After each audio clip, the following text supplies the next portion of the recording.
So we've only got 4 games left to go, guys, but still everything to play for. Welcome back to our weekly championship score predictions. As always, all this weekend's fixtures will be in the description down below so that you guys can go ahead and get your predictions in. This weekend could have quite the bearing on how the table shapes up come the end of the season as well. All the top 10 facing off against each other this weekend. Before we do hop into my predictions though, I will include your predictions on screen now. So if any of you did get your midweek score predictions correct, then fair play. I got just the one correct this week. That was the Wigan against QPR game, so not too bad going from me. If you're going to enjoy today's video, make sure to leave a like. But without any further ado, let's hop into these games. So starting things out with today's early kickoff, that sees Huddersfield going up against Luton. Now, 3 points in this one for Luton will be a massive statement, and it would also put the pressure on the sides above them going into Saturday's matches. Since lockdown has, and since football's resumed, Luton have been pretty consistent. There's just been one too many draws for them so far, 3 draws. They need to start turning those into wins if they are going to avoid the drop. Now, the one in midweek, a 1-1 draw against Barnsley, each side had chances. Luton had a very good one to win it near the end with Harry Cornick, but he couldn't convert that one-on-one.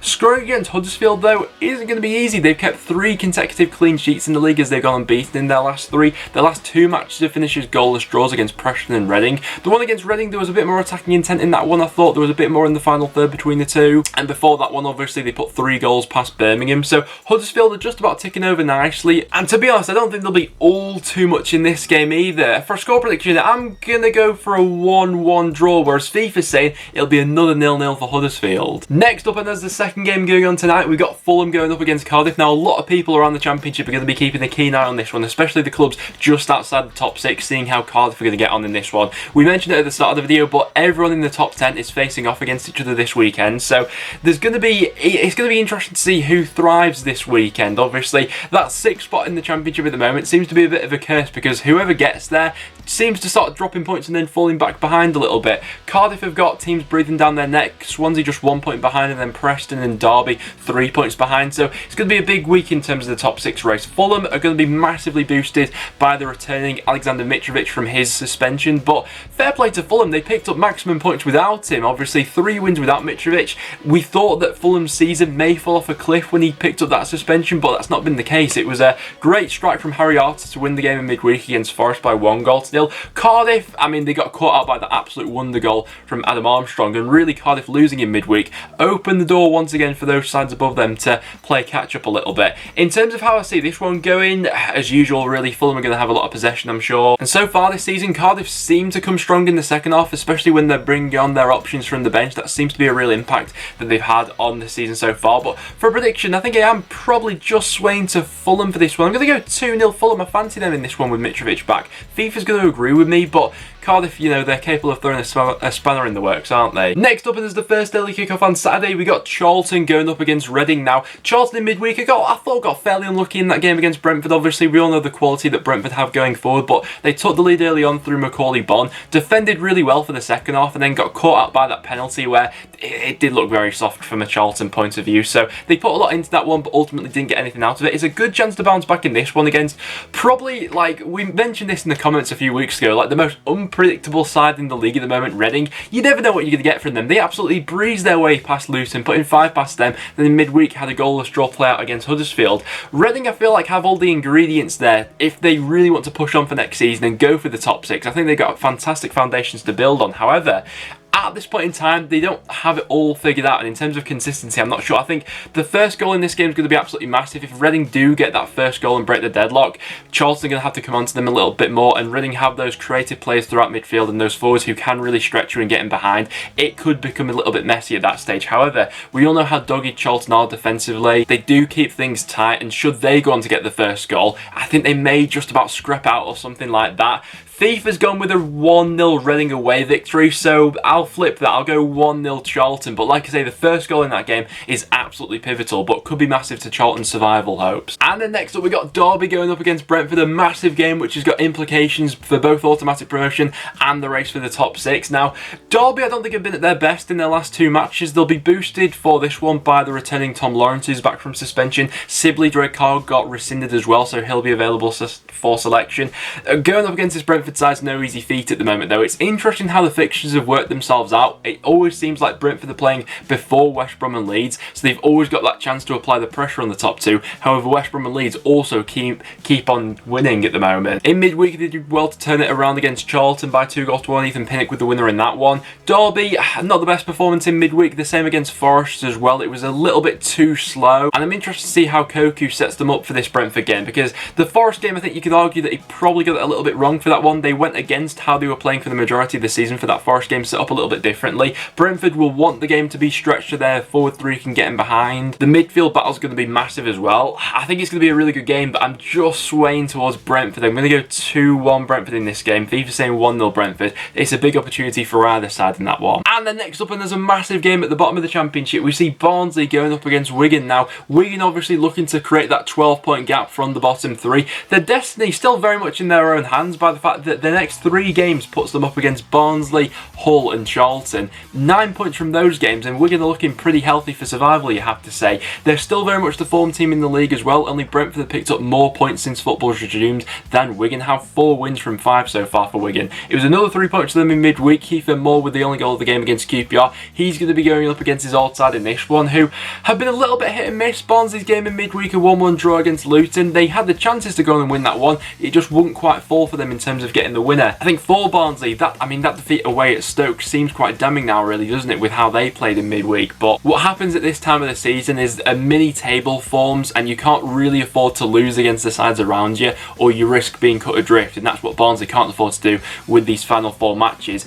For a score prediction though, Wigan have kept things so tight at the back lately, and there seems to be a real togetherness about that squad at the moment. I'm going to back Wigan for another 1-0 in this one. I'm going to go 1-0 Wigan, whereas FIFA's saying it'll be a 1-1 draw. After that, we then got Blackburn going up against West Brom. Blackburn are capable of pulling off an upset here and there, aren't they? They did it in midweek against Cardiff, where their season looked done and dusted after that defeat against Leeds, but they come out of nowhere. Adam Armstrong with one of the most ridiculous goals we've seen so far this season. However, they are going up against this West Brom side who is in real sparkling form at the moment. I think that game they had against Sheffield Wednesday really seemed to be the confidence booster that they needed for the rest of the season. Since that game, they've scored 9 goals and they've had 6 different goal scorers in their previous 3 matches. The game they had against Derby, they breezed them away, really, didn't they? And considering how well Derby have done lately, it was a really impressive performance. However, I'm interested to see how Blackburn set up for this one. They had Leeds at Ewood Park as their last game at home, and to be fair to Blackburn, it wasn't as if they looked to sit back in that one. They looked to play forward whenever they could, and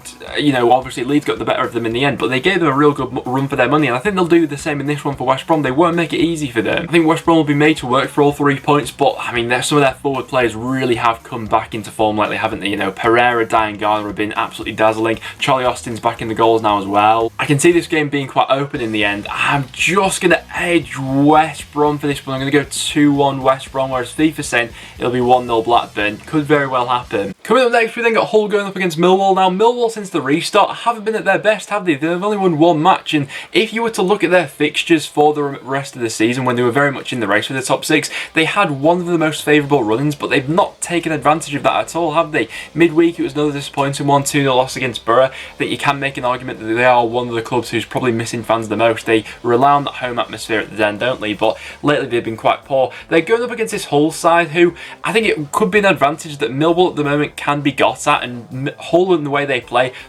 can be quite gung-ho going forward, because defensively we all know they're quite unreliable, but going forward they've had a few players so far since the restart who have caught my eye. Obviously Malik Wilkes, John Terrell, who I think is going to be crucial for them. His creative stats are like way above anyone else's for Hull so far this season. He averages 1.5 key passes per 90. Only Grosicki and Bone, while they were at Hull, averaged more than that. So his creative source is going to be crucial for them. For a score prediction, I see this one. I wouldn't be surprised at all to see this one heading towards a draw. I'm going to go for a 1-1. FIFA's going 2-0 Hull. Big game for their season. Millwall just don't quite seem to be themselves at the moment. And then coming up next, we've got Middlesbrough going up against Bristol City. Now, I know it's a cliche to say, especially for the Championship, that anyone can beat anyone, but this season has just epitomised that, especially towards the end of it. It's absolutely bonkers. Middlesbrough, since the restart, they've been so up and down that I just don't know what to expect from them in this game. The same can be said about Bristol City as well, who did pick up their first 3 points since sacking Lee Johnson, of course, and since the lockdown. It was actually the first time in their last 10 matches that Bristol City have scored more than 1 goal in a game, which is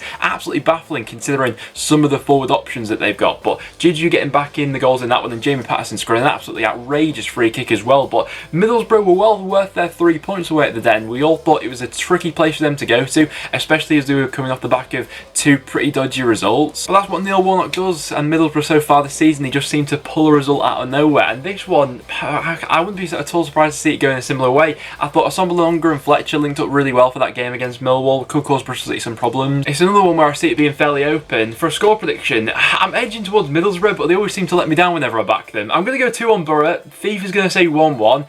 I don't know what to expect from either of these two for the rest of this season. And then coming up next, we got North End going up against Forest. A massive game in our season because we gave ourselves a lifeline in midweek by beating Sheffield Wednesday and with Cardiff losing. And really that result came out of nowhere. It was a brilliant performance. One of the few times this season that we've actually gone with 2 up top. We switched our system around, went for 5 at the back, playing wing backs, and it worked really well for us. I'm interested to see if we change our system back to what we've been playing throughout the season, a 4-2-3-1 for this one, or we stick with the 2 up front, because I thought it worked really well in the first half. Barkey and Maguire up front linked up really well. The game should have been out of sight after 45 minutes, and in the second half with Jayden Stockley and Scott Sinclair. This Nottingham Forest side, it's not going to be an easy one though. They did lose in midweek against Fulham, but they'll be looking to put that right in this one. What could be a big boost for Preston though is Joe Lolly is a doubt for this one. If he's out, that's, you know, a lot of their creativity and goals that come from that side for Lolly. Forest, I think, are a very good team without the ball. I'd say the same about Preston as well, really. So who takes charge of this game is going to be an interesting one. And don't get me wrong, as a Preston fan, we can't afford to like really get ahead of ourselves, because we have, you know, the win was massive for us, but it was against, you know, one of the most out of form sides in the Championship in Sheffield Wednesday. This game against Forest, it's going to be a whole different kettle of fish. They have one of the most lethal strikers in the Championship in Lewis Grobban, so our backline's going to have a real job with keeping him quiet. And for that game against midweek against Wednesday, I thought a lot of people put a stake in for why they should be starting this weekend. You know, Ryan Ledton's been excellent lately, Brad Potts, Jordan Story came in and did brilliantly. I think this one's going to be a really tight one at Deepdale. I'm going to go for a 1-1 draw, although a win would massively propel us up the league. I'm going to go for a 1-1 with FIFA saying it'll be 2-1 Forest. Close game, that one, I reckon. Next up, we got QPR going up against Sheffield Wednesday. Both sides losing in midweek, so they'll be looking to put that right. QPR against Wigan. To be honest, I thought they were missing Jordan Hugill in that one. Obviously missed out with an injury. I'm not sure if he'll be back for this weekend or not, but even when he's not scoring, he adds a presence up front, and he, at least, I think he's a very good target man for the league, brings others into play around him. And that's the sort of dynamic of his game, which is hard to replicate with someone else coming into the squad. Although they did have a very good chance to get back into it. Chair with a good chance, it just wasn't happening for them. Sheffield Wednesday against Preston, thought they'd taken the lead, but that goal was ruled out for offside, and then Preston went on to score 2 more in the second half and win it. Although for Sheffield Wednesday, they do have some other problems looming over them at the moment, with the possibility of a 12-point deduction. If that was to happen, there have been a lot of rumours circulating around it lately, that would see them bottom of the Championship at the moment on 40 points, and on one of the worst runs of form in the league as well. It just doesn't seem to be clicking for Gary Monk at the moment, does it, at Wednesday? For a prediction for this one though, I'm going to go for QPR. I think they got a little bit more about them, especially in those forward areas, even without Hugill at the moment. I think that Wednesday can be got at, and their confidence is looking a little bit shot at the moment. I'm going to go 2-1 QPR, with FIFA saying it'll be a 1-1 draw. Into Sunday's games, we then got Stoke going up against Birmingham. Birmingham's Steve Spooner and Craig Gardner will be taking charge of this one after they parted company with Pep Clotter in midweek after they lost against Swansea. And Stoke had, I mean, my oh my, they fell apart in that second half against Leeds, didn't they? They put such a good, solid defensive display into that first half until they gave away a ridiculous penalty. What on earth was Tommy Smith doing? Helder-Costa was running away from goal. He decides to slide in, take him out, and as soon as they go behind for that second half, oh my god, it was like Leeds were playing against mannequins for that second half. It was awful from Stoke, but you think they'll look to hit the reset button for this one against Birmingham. You know, Birmingham themselves aren't on a good run of form, and Stoke are capable of pulling a result out of nowhere. It really depends on what team turns up. Like, we saw how they played against Barnsley. Although with Birmingham having a new direction in terms of who's going to be in charge for this one, you'd think that they may give their players a kick up the backside that they've been needing lately. You know, Birmingham have been just letting this season meander away. The players don't really look too fussed. You'd think that now they'd step back into gear. For this one, I'm going to go for a goalless draw. I think they'll end up cancelling each other out, these two. FIFA's going to go for a 1-1. Stoke definitely need a reaction after that Leeds one though. And then to finish things off, we've got Swansea going up against Leeds. Speaking of Stoke, that Leeds performance was something else, wasn't it? It was mesmerising in the second half. As soon as Pablo was introduced to things, they just clicked up again in that second half, didn't they? They absolutely tore them apart. Some of the goals they scored, some of the football they're playing. I mean, that Pablo Hernandez goal, there were 30 passes in the build-up to it. Bamford's goal was excellent. Cooper's goal, I didn't think he had that in his locker. The movement off the ball, it was just unbelievable. Looking at Leeds' fixtures for the rest of the season, you look at potentially where they could slip up.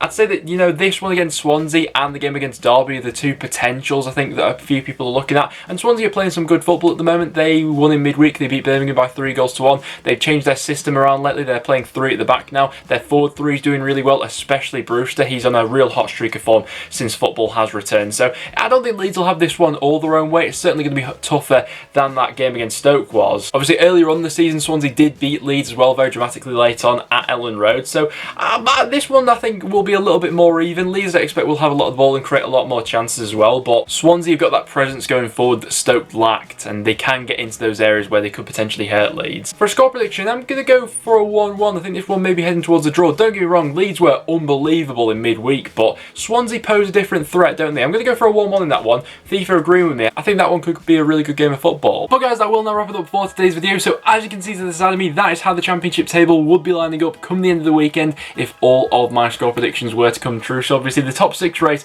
will be getting very interesting going into the final 3 matches. But other than that, guys, that will wrap it up for today's video. So if you think you want to enjoy, please do leave a like, get all your thoughts in the comments down below as to what you think is going to happen this weekend, and make sure to stick around and subscribe for a bit of regular championship content. But other than that, thanks for watching, guys, and I'll see you all in the next one.